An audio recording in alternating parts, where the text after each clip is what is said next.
Sophie se réveilla en sursaut, le cœur battant, quand elle découvrit le message sur son téléphone. Sa fiancée, Marie, avait annulé leur escapade secrète pour se marier avec un homme qu'elle n'aimait pas. Cette nouvelle, tombée comme un coup de tonnerre au milieu de la nuit, transforma leur amour clandestin en un champ de ruines, forçant Sophie à affronter une réalité qu'elle avait toujours fui. Elle bondit du lit, les larmes aux yeux, et composa frénétiquement le numéro de Marie. Mais la ligne sonna dans le vide, laissant un silence assourdissant qui annonçait le début d'une tempête intérieure. À Paris, sous les lumières tamisées du quartier du Marais, Sophie avait rencontré Marie 2 ans plus tôt lors d'une exposition d'art contemporain. Sophie, avocate de 28 ans dans un cabinet prestigieux, était venue là pour échapper à la pression de sa famille conservatrice, originaire de la province normande. Elle portait ce soir-là une robe noire simple, ses cheveux châtains attachés en un chignon strict, reflet de sa vie ordonnée et réprimée. Marie, 30 ans, artiste peintre indépendante, exposait ses toiles abstraites imprégnées de couleurs vives et de tourments cachés. Avec ses cheveux noirs courts et son regard bleu perçant, elle dégageait une assurance qui captiva immédiatement Sophie. Leur conversation débuta autour d'une peinture représentant 2 silhouettes entrelacées dans un tourbillon de rouge et de bleu, symbolisant pour Marie l'amour qui défie les normes. Sophie, intriguée, se confia sur son éducation catholique stricte, où l'homosexualité était un péché innommable. Marie, issue d'un milieu plus libéral mais marqué par des rejets passés, écouta avec empathie. Et ce soir-là, un baiser volé dans l'ombre de la galerie scella le début de leur liaison. Les mois suivants furent un tourbillon d'émotions. Sophie, habituée à une vie structurée entre plaidoiries au tribunal et dîners familiaux, découvrit avec Marie un monde de liberté. Elle se retrouvait en secret dans l'atelier de Marie, un loft mansardé près de la Seine, où les pinceaux et les toiles témoignaient de la passion créative de l'artiste. Sophie se sentait vivante pour la première fois. Ses inhibitions fondant sous les caresses tendres et les discussions profondes sur l'identité et l'acceptation de soi.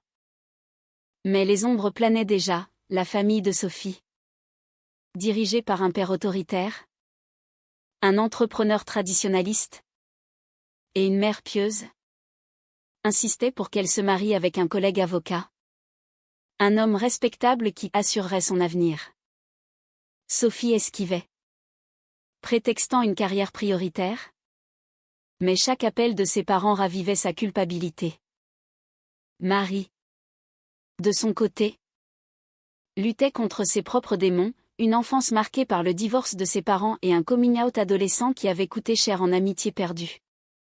Elle encourageait Sophie à s'affirmer, mais sentait la fragilité de leur relation face aux pressions extérieures.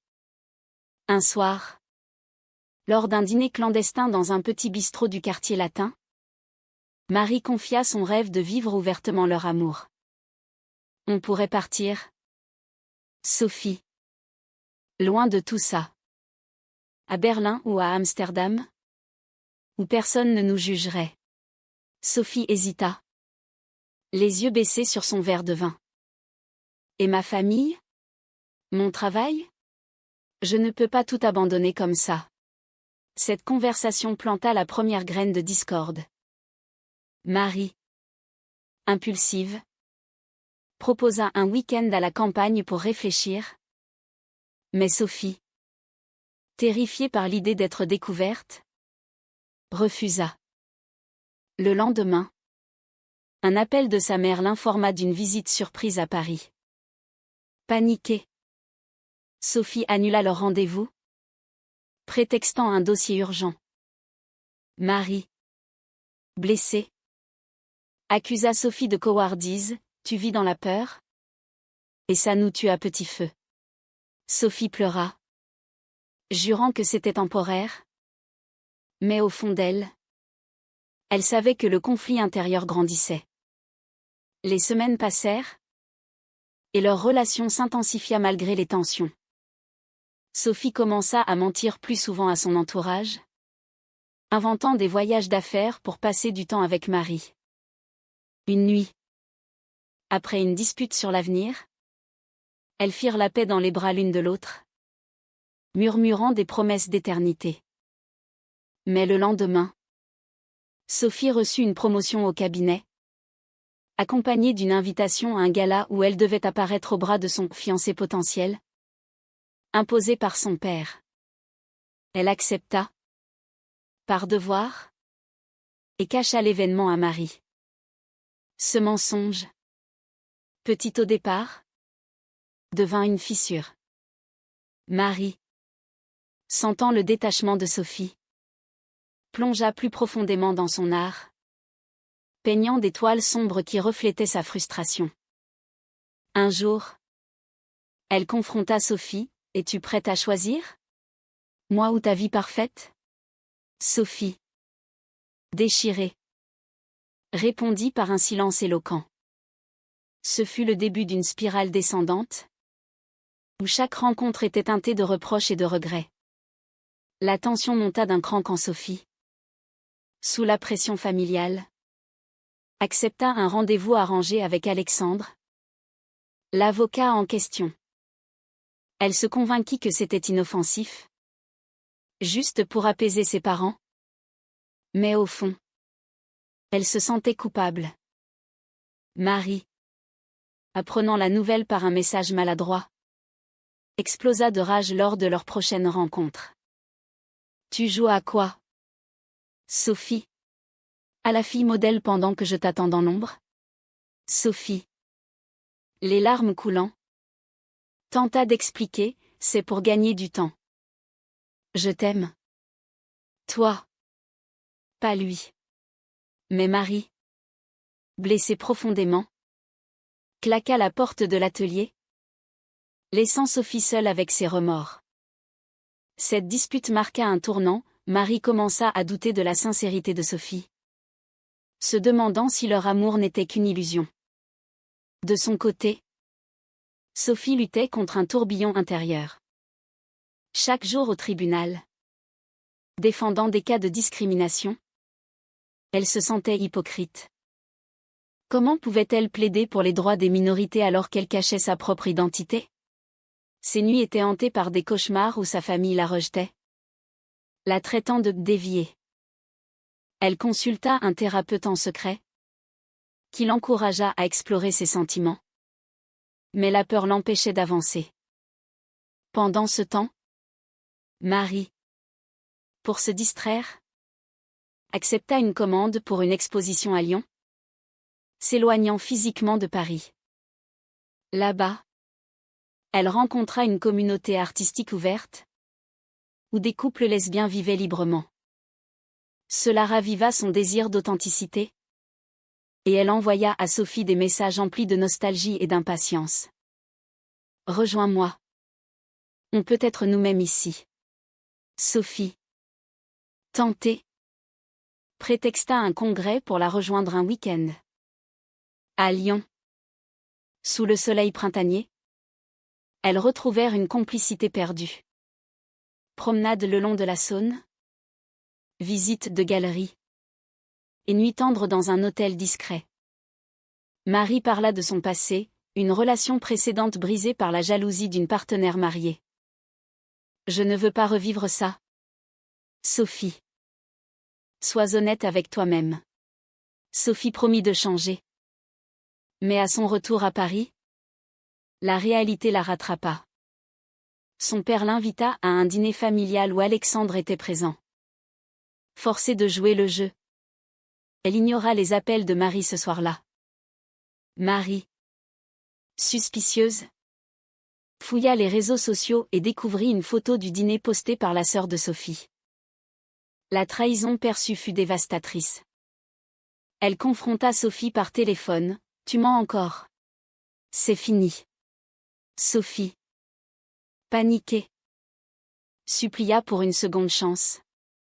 Mais Marie raccrocha, le cœur brisé. Les jours suivants furent un calvaire pour les deux. Sophie, rongée par la culpabilité, négligea son travail, commettant des erreurs qui attirèrent l'attention de ses supérieurs.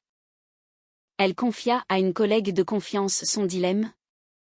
Recevant en retour un soutien inattendu, l'amour vrai vaut tous les sacrifices. Cela planta une graine de courage en elle. Marie, quant à elle, se réfugia dans son art, peignant une série de toiles sur la trahison, exposée à Paris. L'exposition attira l'attention, et parmi les visiteurs, une femme nommée Élise, critique d'art lesbienne assumée, flirta ouvertement avec Marie. Blessée, Marie répondit par curiosité. Mais au fond, elle pensait toujours à Sophie. Une nuit, ivre de vin et de regrets, elle envoya un message à Sophie, « Viens à l'exposition. On parle. » Sophie, saisissant l'opportunité, s'y rendit. Le cœur en émoi. La confrontation à la galerie fut intense. Devant une toile représentant deux figures déchirées, Sophie murmura, « Je suis désolée. Je veux être avec toi. » Marie, les yeux brillants, répondit, « Prouve-le. Dis-le à ta famille. » Sophie hésita, mais promit d'essayer. Elles se réconcilièrent ce soir-là, planifiant un voyage ensemble pour solidifier leurs liens. Cependant, le destin intervint, la mère de Sophie, suspicieuse de ses absences, fouilla son appartement et trouva des lettres intimes de Marie. Horrifiée, elle confronta Sophie lors d'une visite surprise. « C'est une abomination. Pense à ton âme. » Sophie, choquée, nia d'abord, mais face à l'évidence, éclata en sanglots. Sa mère partit en larmes, promettant d'en informer le père. Ce fut le début d'une crise familiale majeure, forçant Sophie à choisir entre son amour et son héritage.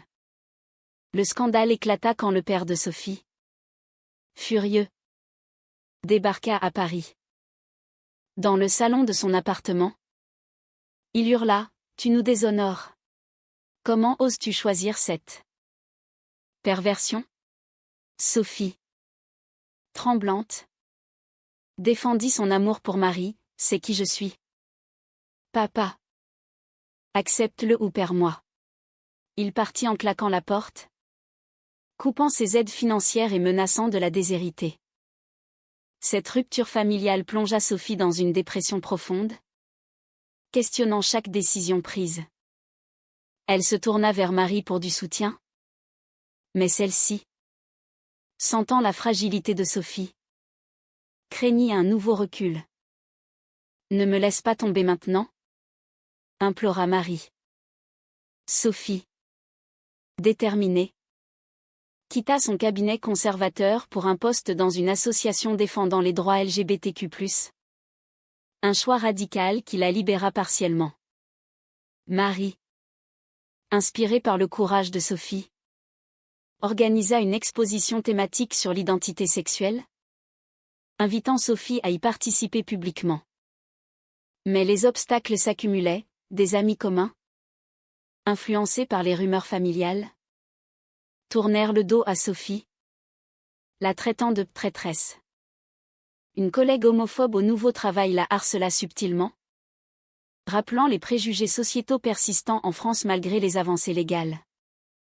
Marie, de son côté, affronta ses propres conflits, sa galerie, dirigée par un propriétaire traditionnaliste, menaça d'annuler l'exposition si elle devenait trop militante. Marie refusa de céder, risquant sa carrière. « C'est pour nous. Pour toutes les autres ?» dit-elle à Sophie lors d'une nuit agitée. La pression culmina lors d'une manifestation pour les droits des familles homoparentales à Paris.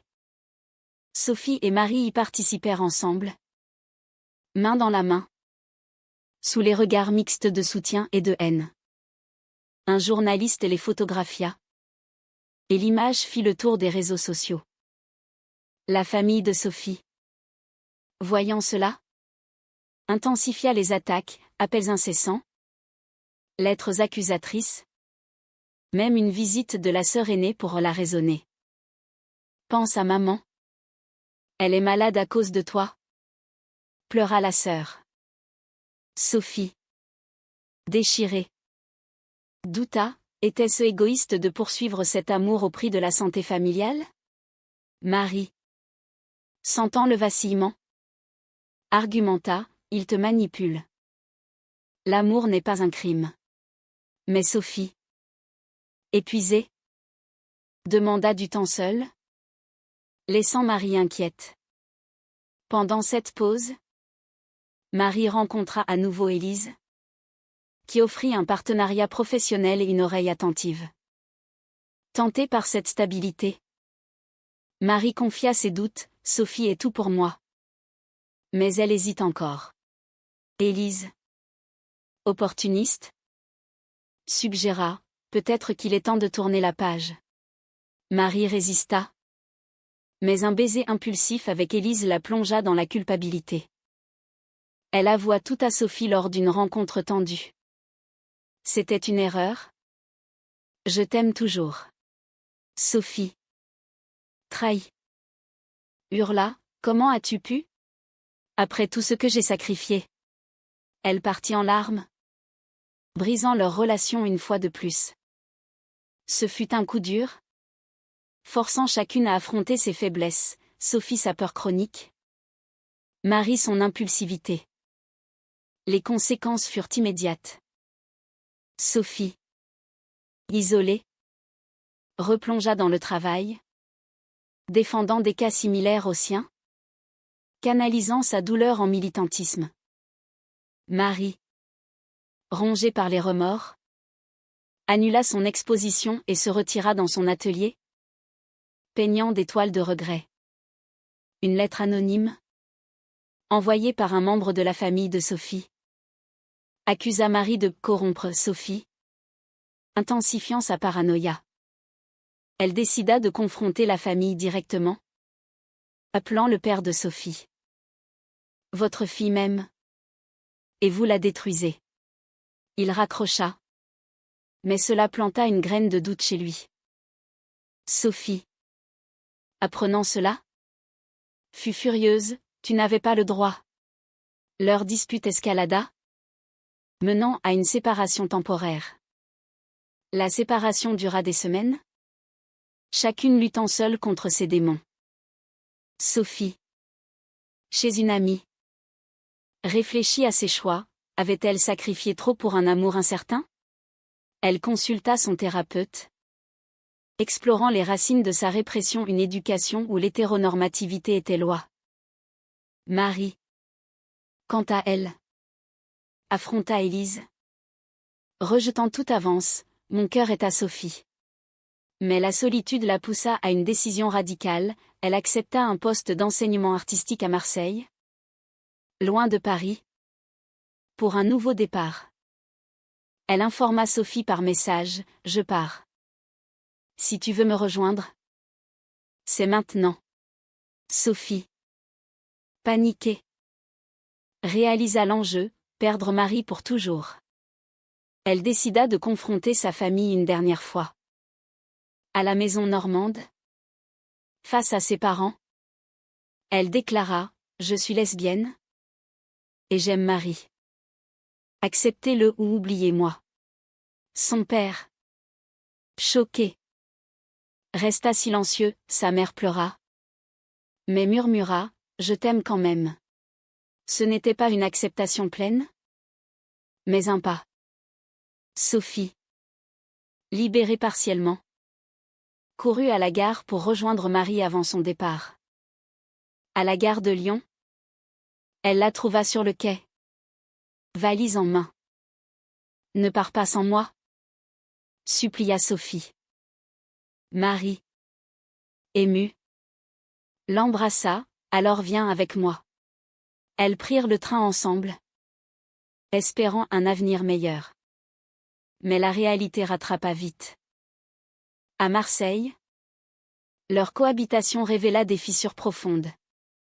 Sophie, habituée à la vie parisienne, peinait à s'adapter, son nouveau travail à distance était stressant. Marie, dans son rôle d'enseignante, excellait mais négligeait leur relation. Une dispute éclata sur l'argent. Sophie, coupée des fonds familiaux, accusait Marie de ne pas comprendre ses sacrifices. « J'ai tout perdu pour toi. » Marie rétorqua, « Et moi ? J'ai attendu pendant que tu mentais. » La tension mena à une nuit séparée. Sophie dormant sur le canapé. Le lendemain, une lettre de la famille arriva, le père offrait une réconciliation si Sophie rentrait seule. Tentée, elle cacha la lettre. Mais Marie la trouva. « Tu envisages de partir ?» accusa Marie. Sophie nia.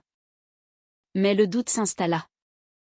La trahison culmina quand Sophie, sous pression, contacta Alexandre pour un conseil professionnel, prétextant une amitié.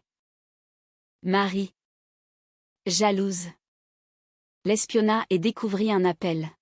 « Tu le revois ?» hurla-t-elle. Sophie avoua, c'était innocent. Mais Marie, blessée, partit chez Élise pour la nuit. Là, dans un moment de faiblesse, elle céda à une étreinte, regrettant immédiatement. Le matin, elle rentra, confessant tout. Sophie, dévastée, cria, « C'est la fin. Tu m'as trahi. » Elle fit ses valises et rentra à Paris, laissant Marie en pleurs. Ce fut un cycle de dommages, chaque choix menait à plus de douleur, questionnant la viabilité de leur amour face aux pressions externes. À Paris, Sophie se reconstruisit lentement, reprenant contact avec sa famille sous condition. Son père, adoucissant, admit, « Je ne comprends pas. Mais tu es ma fille. » Mais l'absence de Marie la hantait. Marie, à Marseille, sombra dans la dépression, son art souffrant. Elle exposa une toile finale sur la perte, attirant l'attention nationale. Sophie, voyant l'article, réalisa son erreur. Elle appela Marie, « Revenons en arrière. » Mais Marie, endurcie, répondit, « Trop tard. J'ai choisi de vivre sans peur. » Cette réponse brisa Sophie, forçant une introspection profonde sur ses erreurs. Les mois suivants furent une période de guérison séparée. Sophie, de retour au cabinet, milita plus activement pour les droits LGBTQ+, transformant sa douleur en action. Elle rencontra d'autres femmes dans des groupes de soutien, apprenant à s'accepter pleinement. Sa famille, progressivement, s'ouvrit, sa mère assista à une conférence sur l'homosexualité, marquant un changement. Mais les nuits solitaires ravivaient les souvenirs de Marie. De son côté, Marie prospéra à Marseille, enseignant et exposant, mais un vide persistait. Élise devint une amie. Pas plus. Et Marie réalisa que son cœur appartenait toujours à Sophie. Une opportunité professionnelle la ramena à Paris pour une rétrospective. Elle envoya une invitation à Sophie, « Viens » pour clore le chapitre. À la galerie. Leur rencontre fut électrique. Devant la toile de leur histoire, Marie murmura, « Je t'ai pardonné. Mais as-tu changé ?» Sophie, les yeux humides, répondit, « Oui. Je suis prête à tout assumer. » Elles s'embrassèrent, scellant une réconciliation fragile. Elles décidèrent de vivre ensemble à Paris, ouvertement, défiant les normes. Mais les défis persistèrent, préjugés au travail, regards dans la rue, et tensions familiales résiduelles. Sophie perdit des clients conservateurs, Marie affronta des critiques sur son art politique. Pourtant, leur lien se renforça. Chaque épreuve les unissant plus. Un an plus tard, lors d'un dîner avec la famille de Sophie, la tension explosa. Le père, mal à l'aise, questionna Marie sur leur choix. Marie, calme, répondit, ce n'est pas un choix. C'est qui nous sommes. Une dispute s'ensuivit. Mais Sophie défendit leur amour, menant à une acceptation réticente. Ce fut une victoire, mais au prix de cicatrices émotionnelles. Marie, inspirée, peignit une série sur la résilience, dédiée à Sophie. Leur vie devint un équilibre précaire entre joie et lutte, illustrant les coûts de l'authenticité dans une société en évolution. Pourtant, des doutes subsistaient. Sophie se demandait si les sacrifices en valaient la peine. Marie si elle avait trop pardonné.